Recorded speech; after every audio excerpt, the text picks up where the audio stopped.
அதிநவீன laser technology மூலமாக அந்த இடத்தெல்லாம் சோதனை பண்ணியிருக்காங்க. டீ கடை ஆய்வு செஞ்சுருக்காங்க. சிசிடிவி ஃபுட்டேஜ்லாம் ஆய்வு பண்ணதாக தகவல் வந்துருக்கு. அங்கே இருக்கிற லோக்கல்ஸையும் விசாரிச்சிருக்காங்க.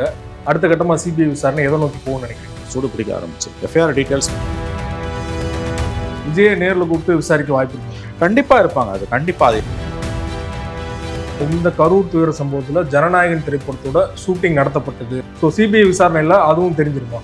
கண்டிப்பாக தெரிஞ்சுக்கலாம். தாவேக்க கொடி பறந்தது பார்க்கும்போது பிள்ளையார் சொல்லி போட்டாச்சு அப்படின்னு சொன்னது நான் தொண்டர்களை சொன்னேன், நான் விஜய் எங்கேயுமே அழைக்கல அப்படின்னு சொல்றாரு இல்லையா? இவருமே முரண்படா பேசுறாரு. பேச்சுவார்த்தை தோல்வியில் முடிஞ்சிச்சு. கீழே விழுந்தாலும் மீசையில் மண் ஓட்டலன்ற கதை தாவேக்கா வந்துருன்ற தோற்றத்தில் தான் அவர் பேசினார். ஏற்கனவே 24 தேர்தல் அப்போ மெகா கூட்டணினாரு. பார்லிமெண்ட் எலெக்ஷன் அப்போ இல்லாமல் போச்சு. மக்களவைத் தேர்தல் திமுக கூட்டணிலேருந்து கட்சிகள் வரும், பெரிய அலையன்ஸ் வரும், பெரிய கட்சி வரும்னாரு. ஒன்றுமே வரல. கரூர் இன்சிடென்ட் முன்னால் இருந்தால் தான் எங்கள் நிலைப்பாடு. அதை என்ன திமுக பிஜேபி 2 பேரும் ஈக்குவல் எதிரின்ட்டாங்க. அமித்ஷா அவர்கள் சமீபத்தில் கொடுத்த ஒரு பேட்டியில் பார்த்தீங்கன்னா என்டிஏக்குள்ளே விஜய் அவர்களை கொண்டு வரதுக்கு பேச்சுவார்த்தை நடத்தப்படுமா அப்படின்னு கேட்டதுக்கு அது என்டிஏ தலைவர்களோட பேச்சுவார்த்தை பண்ணி முடிவு பண்ணுவோம்னு சொல்கிறார் இல்லையா? சிபிஐ விஜயை கரூர் விவகாரத்தில் நெருக்கினால் விஜய் பிஜேபி என்டிஏவை நோக்கி நகர்வதற்கு வாய்ப்புகள் இருக்கின்றன என்ற கருத்தை நாம் ஒதுக்கி தள்ள முடியாது. இதுதான் உண்மை.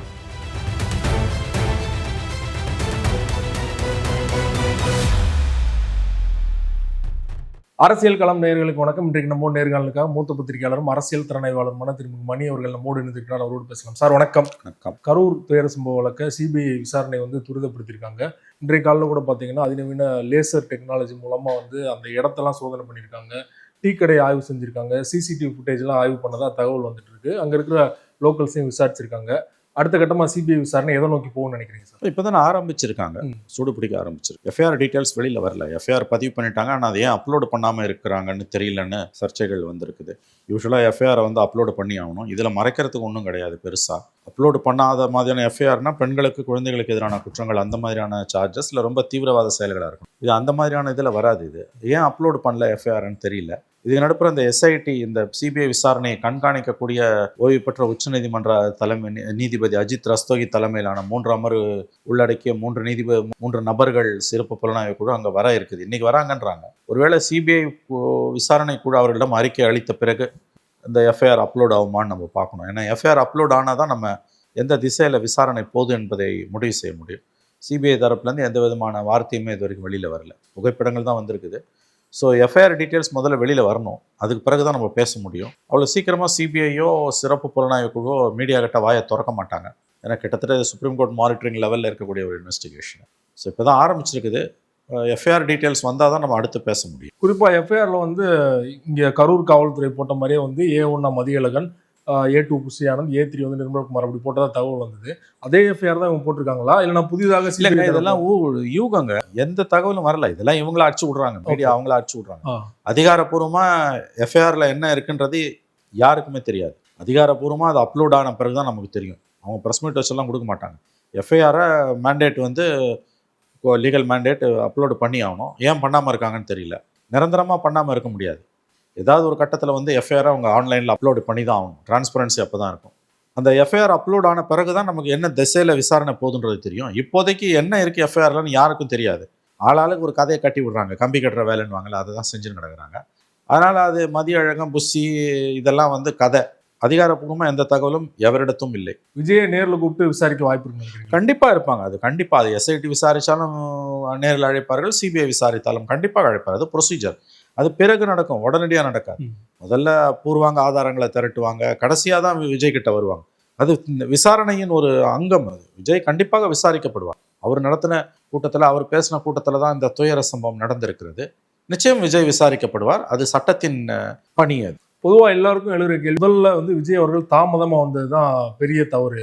ஸோ அதில் விஜய் அவர்கள் சீரியஸாக விசாரிக்கப்படுவார் நினைக்கிறீங்களா? என்ன பதில் சொல்ல போறாரு? இல்லை சிபிஐ இதை எப்படி பார்க்குது, இது எத்தகைய விசாரணை தன்மை கொண்டதெல்லாம் நமக்கு தெரியல. கண்டிப்பாக அவரிடம் விசாரணை மேற்கொள்ளும். நிச்சயம் அவரிடம் சிபிஐ விசாரிக்கும். அதில் எந்த சந்தேகமும் வேண்டாம். குற்றப்பத்திரிகையை சிபிஐ தாக்கல் செய்வதற்கு முன்பு விஜயிடம் ஒரு முழு அளவிலான விசாரணை மேற்கொள்ளப்படும். அது எத்தகைய தன்மை கொண்ட விசாரணைலாம் நம்ம முடிவு பண்ண முடியாது, நம்ம சொல்ல முடியாது. அது விசாரணை அதிகாரிகள் தான் முடிவு செய்யணும். சுப்ரீம் கோர்ட்டு கூட இதை விசாரி அதை விசாரிக்காதுன்னு சொல்ல முடியாது. அந்த விசாரணை அதிகாரி ஐஓ இன்வெஸ்டிகேட்டிவ் ஆஃபீஸர் என்று சொல்லக்கூடிய அந்த குறிப்பிட்ட அதிகாரியின் முடிவு பொறுத்தது. அவரோட தனி உரிமை அது. எப்படி விசாரிக்கணும், எங்கே வச்சு விசாரிக்கணும், எந்த கட்டத்தில் விசாரிக்கணும் அவர் முடிவு செய்வார். அதில் யாரும் உச்சநீதிமன்றம் உட்பட யாரும் அதில் தலையிட முடியாது. பிறகு வரும், அது இப்போதைக்கு வராதுன்னு நான் நினைக்கிறேன். கரூர் துயர சம்பவம் நடந்ததுக்கு அப்புறமா பார்த்தீங்கன்னா நிறைய கான்ஸ்பிரசி தியரிஸ் தான் வந்து அதிகமாக நம்ம சோசியல் மீடியாவில் பார்க்க முடிஞ்சது. அதை தொடர்ந்து நிறைய பேர் வந்து கைதும் பண்ணப்பட்டாங்க இல்லையா? ஸோ வந்து எல்லாத்துக்குமே விடை கிடைக்கிற மாதிரி எல்லா ஆங்கிள்லேருந்து சிசிடிவி ஃபுட்டேஜ் வெளியில் வந்திருக்கு. செருப்பு தூக்கி போட்டதுலேருந்து கீழே வந்து விஜய் பேசிக்கிட்டு இருக்கும்போதே எல்லாரும் மயக்கம் போட்டு விழுறதாகட்டும், ஆம்புலன்ஸ் வரதாகட்டும் எல்லாமே பதிவாயிருக்கு. ஸோ இந்த விசாரணை வந்து எதை நோக்கி போகும்னு நினைக்கிறீங்க? வந்து சிபிஐ வந்தோடனே விஜய் அவர்கள் வந்து கண்டிப்பாக கூட்டணிக்கு வந்து வற்புறுத்தப்படுவார் சிபிஐ அப்படிங்கிற ஒரு இது அதை வச்சு கேட்டேன். இல்லை ஹேஷியங்கள், இதெல்லாம் ஹேஷியங்கள். நீங்கள் சிபிஐ விசாரணையை பற்றி கேட்குறீங்கன்னா, சிபிஐ விசாரணை எந்த திசையில் போகுன்றதை பற்றி நம்ம பேசுகிறோன்னா, இட்ஸ் அ ப்ரொஃபஷனல் ஏஜென்சி. அதுவும் சுப்ரீம் கோர்ட் டைரக்ட் பண்ணி கிட்டத்தட்ட மானிட்டரிங்கில் இருக்குது. ஏன்னா சுப்ரீம் கோர்ட் அப்பாயிண்ட் வெறும் சிபிஐ விசாரணையாக இருந்தால் கூட ஏதாவது அவர்கள் மிஸ்chief தில்லாலங்கடி வேலை பண்ணலாம், விஷமம் பண்ணலாம். அதற்கு வாய்ப்பு இல்லை. அந்த விசாரணையை கண்காணிக்க உச்சநீதிமன்ற ஓய்வு பெற்ற நீதிபதி தலைமையில் 3 நபர்கள் அடங்கிய குழு, 2 பணியில் இருக்கக்கூடிய ஐஜி ரேங்க் ஐபிஎஸ் அதிகாரிகளும் அதை மேற்பார்வையிட உச்சநீதிமன்றத்தின் ஓய்வு பெற்ற நீதிபதி அஜய் ரஸ்தகீத் என்பவரும் நியமிக்கப்பட்டிருக்கிறார்கள். அப்போ கிட்டத்தட்ட அது உச்சநீதிமன்றமே மேற்பார்வையிடுவதற்கு சமமானது. ஆகவே இதில் வந்து அவங்க எந்த விதமான பிழைகளும் தவறுகளும் விருப்பு வெறுப்புகளும் புகுத்துவதற்கு வாய்ப்பு மிக மிக மிக குறைவு அப்படின்னு தான் நான் நம்புகிறேன். எந்த திசையில் போகுன்றதெல்லாம் நம்ம எப்படி சொல்ல முடியும்? ஃபஸ்ட்டு எஃப்ஐஆர் டீட்டெயில் நம்ம கைக்கு வரணும். அதுக்கு பிறகு தான் ஓரளவாது யோசிக்க முடியும். அதுக்கு பிறகு கூட பெருசாக ஒன்றும் நம்ம வந்து ஹேஷியங்கள்லாம் ஈடுபடுவது என்பது என்னை பொறுத்தவரையில் ஒரு புத்திசாலித்தனமான நடவடிக்கை கிடையாது. கான்ஸ்பிரசி தியரிஸ் எல்லா காலத்திலையும் இருக்கிறது தான். அதன் அடிப்படையில் வந்து சிபிஐ போவாது. 2வது, சில கருத்துக்களை பதிவிட்டதற்காக சிலர் கைது செய்யப்பட்டார்கள். அந்த விவகாரத்தெல்லாம் சிபிஐ தலையிடாது. லோக்கல் போலீஸோட வேலை வதந்தியை பரப்புறாங்கன்னு மாநில காவல்துறை நடவடிக்கை எடுக்குன்னா அதுக்கு மாநில காவல்துறைக்கு உரிமை இருக்கிறது. இதெல்லாம் பெரிஃபரல் இஷ்யூஸ்வாங்க. இதிலெல்லாம் சிபிஐ தலையிடாது. அவங்களோட மேண்டேட் உச்சநீதிமன்றம் அவர்களுக்கு பிறப்பித்த கட்டளை என்பது யார் காரணம், எது காரணம், இது தவிர்க்கப்பட்டிருக்க முடியுமா, இதை தான் கண்டுபிடிச்சு குற்றப்பத்திரிகை தாக்கல் பண்ணி வழக்கு நடத்தி குற்றம் சாட்டப்பட்டவர்கள் மீது சட்டப்படியாக அவர்களுக்கு தண்டனை வாங்கி தருவது ஒன்று தான் உச்சநீதிமன்ற சிபிஐயோட வேலை. அந்த விசாரணையை கண்காணிப்பதற்கு எஸ்ஐடியை போட்டிருக்காங்க. ஸோ முறையாக தான் எல்லாம் நடக்கும் என்று நாம் நம்ப வேண்டும். ஏதாவது ஒரு இடத்துல நம்ம நம்பணும். கான்ஸ்பிரசி தியரிஸ் எல்லாம் ஒதுக்கி தள்ளுவது நம்முடைய மனநலனுக்கு நல்லது. தாவேகா தரப்புலேருந்து வைக்கப்பட்ட குற்றச்சாட்டு என்னன்னா, அஜித்குமார் வழக்கில் சிபிஐனால இழுத்தடிப்பாங்க, 5 வருடங்கள் 6 வருடங்கள் ஆகும் அப்படின்னு சொல்லிட்டு திமுக விமர்சனம் பண்ணாங்க. இன்னைக்கு அருண்ராஜ் அந்த கேள்வி கேட்கும்போது பார்த்தீங்கன்னா, நாங்கள் சிபிஐ விசாரணைலாம் கேட்கல, ஓய்வு பெற்ற நீதிபதி தலைமையில தான் கேட்டோம் அப்படின்னு அவர் சொல்லியிருக்காரு. ஆனால் வந்து சிபிஐ விசாரணை வந்தோடனே விஜய் தரப்புல இருந்து நீதி வெல்லுன்னு போட்டாங்க இல்லையா? அதான் முரண்பாடு. நாங்கள் கேட்கலன்னு சொல்லிட்டு நீதி வெல்லுன்னு ஏன் போட்டார் அவர்? அவங்க சிபிஐ விசாரணை கேட்கலன்றது உண்மை. அது பாதிக்கப்பட்டவங்க போட்ட மனுக்களின் அடிப்படையில் தான் சிபிஐ விசாரணை கொடுக்கப்பட்டது. ஆனால் அதுக்கு பதில் சொல்ல இன்னைக்கு அதை அவர் எப்படி சொல்ல மாட்டார். அரசியல்வாதிகள் முன்னுக்கு பின் முரணாக தான் பேசுவாங்க. சிபிஐ விசாரணை அவர்கள் கேட்கவில்லை என்பது உண்மை. சொன்ன மாதிரி சிபிஐ விசாரணை உத்தரவு போடப்பட்ட பிறகு நீதி வெல்லும்னு ஏன் போட்டாங்க? அதுதான், அரசியல் கட்சிகள் முரண்பாடுகளின் மூட்டைகளாகத்தான் இருப்பார்கள். தங்களுக்கு தேவையானதை தான் பேசுவாங்க. நாங்கள் சிபிஐ விசாரணையை கேட்கலன்னுவாங்க, ஆனால் சிபிஐ வந்தவொடனே நீதி வெல்லும்வாங்க. இது அரசியல், இதை நாம் கடந்து போகலாம். பெரிதளவில் வைக்கப்பட்ட விமர்சனம் என்னன்னா, இந்த கரூர் துயர சம்பவத்தில் ஜனநாயகன் திரைப்படத்தோட ஷூட்டிங் நடத்தப்பட்டது. அதுவுமே பார்த்தீங்கன்னா ஒரு தகவல் தான், உறுதிப்படுத்தப்பட்ட ஒரு செய்தியாவோ எதுவுமே ஆதாரங்களோ எதுவுமே இல்லை. ஸோ சிபிஐ விசாரணையில் அதுவும் தெரிஞ்சிருமா? கண்டிப்பாக தெரிஞ்சிடும். அது உண்மைன்னா கண்டிப்பாக அது வெளியில் வரும். ஏன்னா இதை பரப்புபவர்களுடைய நம்பகத்தன்மை எத்தகையது என்பது நமக்கு தெரியும். ஜனநாயகன் படம் ஷூட்டிங் நடந்ததுன்னு கிளப்பி விட்டாங்க. அதை யார் கிளப்பி விட்டா, எத்தகைய நபர்கள் அதை பரப்புனாங்கன்றது நமக்கு தெரியும். அவர்களுடைய நம்பகத்தன்மையும் நமக்கு தெரியும். அதனால் நம்ம அதை பற்றியெல்லாம் எந்த கருத்தும் சொல்ல முடியாது. எங்கிட்ட எந்த ஆதாரமும் இல்லை.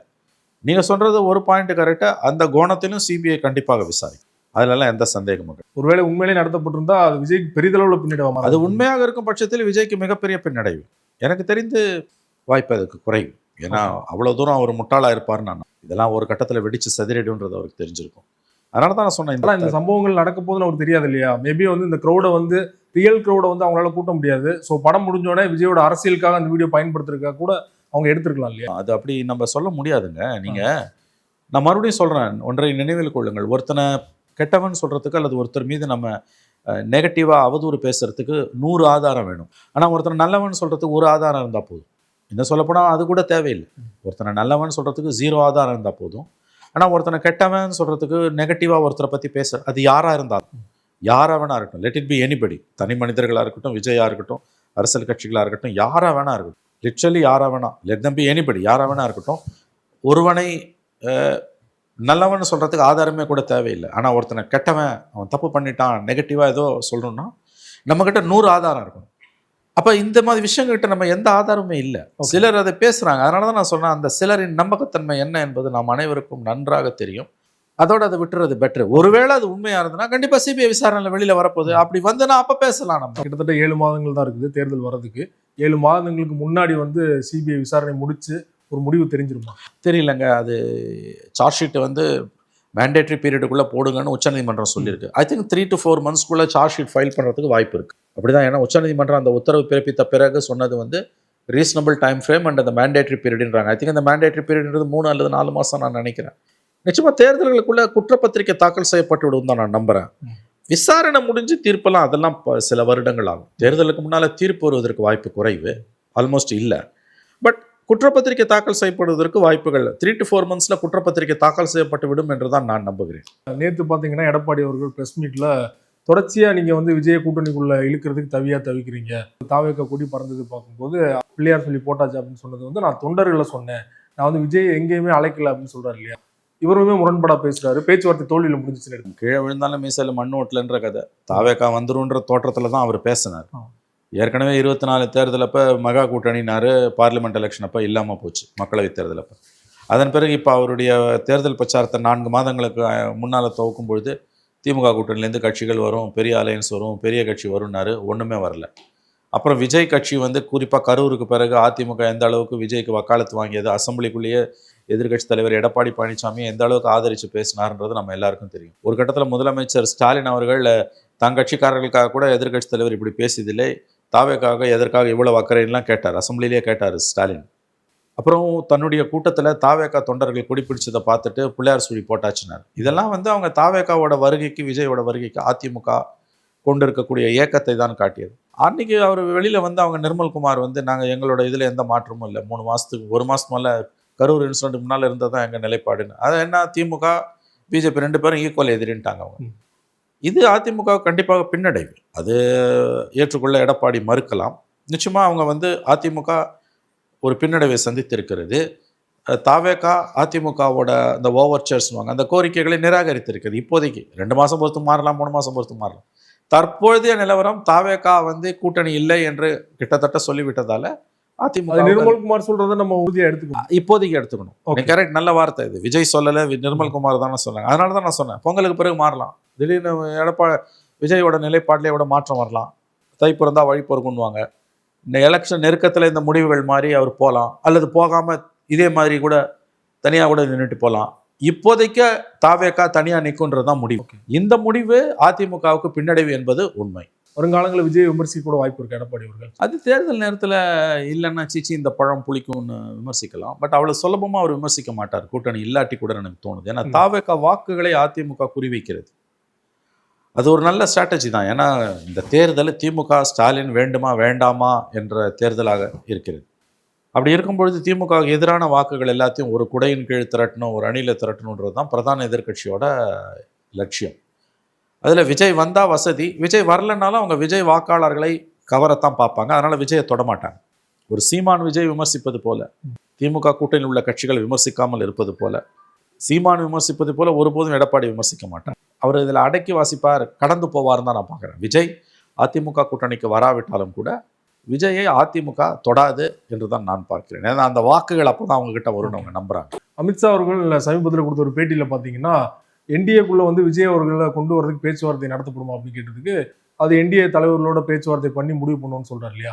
ஸோ அமித்ஷா அவர்கள் பீகார் தேர்தல் பிஸியாக இருக்கார். பீகார் தேர்தல் முடிஞ்சதுக்கு அப்புறமா இந்த பேச்சுவார்த்தை அவங்க தரப்புல இருந்து தொடங்க வாய்ப்பு இருக்குன்னு நினைக்கிறீங்க? கண்டிப்பாக இருக்குங்க. கட்சிகள் both BJP and ADMK Vijay இந்த பக்கம் இழுக்க தான் பார்ப்பாங்க. பீகார் எலெக்ஷனுக்கு பிறகு சரியாக 2 வாரம் இருக்குது. அடுத்த வெள்ளிக்கிழமை 14th ரிசல்ட்ஸ். நிச்சயமாக அவர்கள் வந்து இந்த பக்கம் இழுக்க பார்ப்பார்கள். அந்த பேச்சுவார்த்தைகள் தொடரும். விஜய் என்ன பண்ண போறான்னு நமக்கு தெரியல. இது நடப்புற சிபிஐ விசாரணை வேற இருக்குது. சிபிஐ ஒரு கட்டத்தில் போட்டு நெருக்கினா விஜய் பிஜேபி நோக்கி நகரலாம் என்ற கருத்து ஒதுக்கி தள்ள முடியாத கருத்து. அப்படி போயிடுவார் நான் சொல்லலை. சிபிஐ விஜயை கரூர் விவகாரத்தில் நெருக்கினால் விஜய் சிபிஐ பிஜேபி என்டிஏவை நோக்கி நகருவதற்கு வாய்ப்புகள் இருக்கின்றன என்ற கருத்தை நாம் ஒதுக்கி தள்ள முடியாது. இதுதான் உண்மை. ஸோ அதே போல் அதே பேட்டியிலே பார்த்தீங்கன்னா காங்கிரஸ் கூட முயற்சி பண்ணுறாங்களே விஜய் கூட கூட்டணி வைக்க அப்படின்னு கேட்டதுக்கு யாருனாலும் முயற்சி பண்ணலாம் அப்படின்னு சொல்கிறாரு. ஆனால் தொடர்ச்சியாக வந்து காங்கிரஸ் திமுக ஒரு 3-4 தேர்தலில் வெற்றி பெற்றிருக்காங்க. கூட்டணி வந்து தொடரும் நினைக்கிறீங்களா? ஏன்னா சமீபத்தில் பார்த்தீங்கன்னா அதிகமான விமர்சனங்களை காங்கிரஸ் தலைவர்கள் திமுக தலைவர் மீது வச்சுட்டு இருக்காங்க. 100% திமுக காங்கிரஸ் கூட்டணி தொடரும் 26 எந்த சந்தேகமும் எவருக்கும் வேண்டாம். இந்த விஜய் விவகாரம்லாம் வந்து ஜஸ்ட் ஸ்டாம் இன் டீ கப்புடுவாங்க, ஒரு தேநீர் கோப்பைக்குள்ளே இருக்கிற புயல். இப்படி தான் பேசுவாங்க காங்கிரஸில் எப்பயுமே. திமுகவோட கூட்டணியில் இருக்கும்போது காங்கிரஸில் ஒரு செக்ஷன் திமுக எதிராக பேசும், அதிமுகவோட கூட்டணியில் இருக்கும்போது ஒரு செக்ஷன் அதிமுக எதிராக பேசும். இறுதியாக அவங்க தலைமை சொல்கிறத கேட்டுட்டு போயிடுவாங்க. டெஸ்டட் அலையன்ஸ் 20 ஆண்டுகளில் 21 ஆண்டுகளில் 8 எலெக்ஷன் அவங்க கூட்டணியில் இருந்திருக்காங்க. அவங்க திமுகவால் தான் 10 சீட்டு காங்கிரஸுக்கு கிடைக்குது. அதை தவிர திமுகவோட 32 எம்பிஸ் காங்கிரஸுக்கு மோடி பிஜேபி எதிர்ப்பு அரசியலுக்கு டெல்லியில் ரொம்ப தேவைப்படுது. அதனால் அதை தவிர சோனியா காந்தி, ராகுல் காந்திக்கு ஸ்டாலின் கிட்ட ஒரு நல்ல அண்டர்ஸ்டாண்டிங் இருக்குது. நிச்சயமாக 26 திமுக காங்கிரஸ் கூட்டணி தொடரும். இதில் எனக்கு எந்த சந்தேகமும் இல்லை. நிறைவான ஒரு கேள்வி. நேற்று பார்த்தீங்கன்னா பசும்பொன்னில் டிடிவி, செங்கோட்டையன், ஓபிஎஸ் 3 பேருமே இணைந்து பிரஸ் மீட் கொடுத்துருக்காங்க. ஓரணியில் இணைஞ்சிருக்காங்க. எடப்பாடி அவர்கள் துரோகிகள்லாம் இணைஞ்சிருக்காங்க, தேர்தல் தோல்விகளுக்கு இவங்க தான் காரணம்னு சொல்லியிருக்காரு இல்லையா? இது எடப்பாடிக்கு எந்த அளவு சிக்கலை ஏற்படுத்தும், இல்லைனா வந்து எடப்பாடி இதை கடந்து வந்துருவான்னு நினைக்கிறேன்? நிச்சயமாக இது எடப்பாடிக்கு ஒரு பின்னடைவை ஏற்படுத்தும். இவர்கள் ஒன்று சேர்வது முக்குலத்தோர் வாக்குகளை கண்டிப்பாக தென் மாவட்டங்களில் குறைந்தது 20லேருந்து 30 தொகுதிகளில் அதிமுகவின் வெற்றியை பாதிக்கக்கூடிய ஒரு கூட்டணி தான் இது. அதில் சந்தேகமே வேண்டாம். 50 ஓட்டு 100 ஓட்டில் கூட அடுத்த எலெக்ஷனில், வரப்போகிற எலெக்ஷனில் வெற்றி தோல்விகள் தீர்மானிக்கப்பட போகின்றன. அதனால் இந்த கூட்டணி என்பது ஓபிஎஸ், டிடிவி, சசிகலா, செங்கோட்டையன் நிச்சயமாக பாதிப்பை எடப்பாடிக்கு, அதிமுகவுக்கு, அதாவது அதிமுகவுக்கு குறைந்தது 20லேருந்து 30 தொகுதிகள் அது பாதிப்பை ஏற்படுத்தும். இவர்கள் வெற்றி பெற முடியாது. ஓபிஎஸ், டிடிவி, சசிகலா, செங்கோட்டையன் அணி ஒரு சீட்டு கூட ஜெயிக்க முடியாது. சைபர் சீட்டு தான் வாங்குவாங்க. ஆனால் எடப்பாடியை ஜெயிக்க விடாமல், முதலமைச்சர் ஆக்க விடாமல் செய்யக்கூடிய வல்லமை இந்த கூட்டணிக்கு உண்டு. திமுக வீழ்த்த ஒன்றிணை வந்தோன்னு சொல்கிறாங்க. நேற்று அது அப்படி தான் டைலாக் பேசுவோம். அவங்க நோக்கம் இன்றைக்கி எடப்பாடி சிஎம் ஆகிறத தடுக்கிறதானே ஒழிய திமுக மீண்டும் ஆட்சிக்கு வரதை தடுக்கிறது கிடையாது. அதில் தெளிவாக இருக்காங்க. ஆகவே இந்த கூட்டணியால் எடப்பாடிக்கு சிக்கல் வருமா, பாதிப்பு வருமா, அதிமுகவுக்கு பாதிப்பு வருமானு நீங்கள் கேட்குறீங்க. கண்டிப்பாக பாதிப்பு வரும். எஸ். ஏன்னா இவங்களுக்கு இழக்கிறதுக்கு எதுவும் கிடையாது. இவங்க சைபர் ஆவாங்க, அதை பற்றி அவங்களுக்கு கவலை இல்லை. பட் எடப்பாடியோட வெற்றியை, அதிமுக வெற்றியை இவர்களால் தடுக்க முடியும் என்று தான் நான் பார்க்கிறேன். இவங்க 3 பேர் பின்னணியில் வந்து பிஜேபி இருக்குன்னு நீங்கள் நினைக்கிறீங்க? திமுக இருக்கலாம்னு கூட நான் நினைக்கிறேன். ஓகே, தப்பு இல்லை, அதான் பாலிடிக்ஸ். பிஜேபியை விட திமுக இருப்பதற்கு வாய்ப்புகள் அதிகம். ஏன்னா அவங்களுக்கு தான் லாபம் அதிகம். அவங்களுக்கு தான் லாபம் அதிகம். இது இந்த கூட்டணியால் பலனடைய போகுது திமுக. முதலமைச்சர் ஸ்டாலினை அவருடைய வெள்ளத்தில், அவருடைய முதலமைச்சரோட அண்ணன் இறந்த பிறகு சந்தித்த துக்கம் விசாரித்த ஓபிஎஸ், ஸ்டாலின் வீட்டு முதலமைச்சர் வீட்டு வாசலில் நின்று கொடுத்த பேட்டி தான் சாட்சி. அரசியலில் நிரந்தர நண்பனும் கிடையாது, நிரந்தர எதிரியும் கிடையாதுன்னாரு. அந்த ஒரு வார்த்தை போதும். இந்த சந்திப்பு வெறும் அரசியல் சந்திப்பு இல்லை, மரியாதை நிமித்தமான சந்திப்புன்னு அவர் வாயில் வரலை. வெளியில் வந்து அவர் சொன்னது நிரந்தர நண்பனும் இல்லை, பகைவனும் இல்லை அரசியல்னார். அதிலே தெரிஞ்சு போச்சு ஓபிஎஸ் யார் என்பது. ரொம்ப நன்றி சார். சமகால அரசியல் தொடர்பாக பல விஷயங்களோட பகிர்ந்து கொண்டீங்க. பீகார் தேர்தல் குறித்து உங்களோட கருத்துக்களை பகிர்ந்து கொண்டீங்க. நன்றி சார். நன்றி சார்.